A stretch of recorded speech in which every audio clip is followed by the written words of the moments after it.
Ja, javljam se iz bojnih vrst. Lincino. Tukaj v tem šotoru te začne po parih urah zebst, ne glede na to, koliko si oblečen. Ampak zdaj tako ni nobenih zima. Se javam rajš naprej od doma. Čujo, zdaj mi je boljš. Pogrela sem se, odpočila. Zdaj lahko že kaj modrujem. Razmišljam, da je moj najljubši stavek iz Svetega pisma, iz pisma Rimljanom. Njim, ki ljubijo Boga, vse pripomore k dobremu. Pojma nimam, zakaj bi bil tale koronavirus dober. Ampak to pravzaprav tako ni naša stvar. Naša stvar je tisto, kar mi lahko naredimo, da bomo iz tega potegnili, kar je možno dobrega.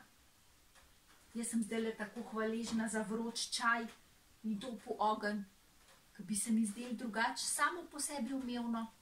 Zdaj se mi pa ne zdi, zato ker me je dopoldne tako zelo zebalo v službi. Tale koronavirus je marsikakšen načrt prekrižal. Tudi najinga. Midva sva se čez dober mesec hotela odpraviti na Camino. Pa zdaj vidva, da iz tega ne bo nič. Pa tako sva se pripravljala.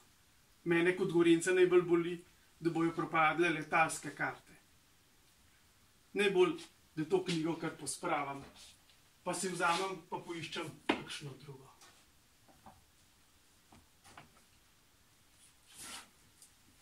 Recimo tole. Zdaj imamo priložnost, da delamo kaj na sebi, da kaj preberemo. Pa tudi za druge stvari je čas. Recimo, da naredim kakšno stvar v hiši, ko me žena že zelo dolgo prosi. Ja, to bo pa lepo. Pravzaprav je zelo lahko biti poslušen pa predan Bogu takrat, ko nam je lahko. Ko gre vse po načrtih, pa vse po sreči.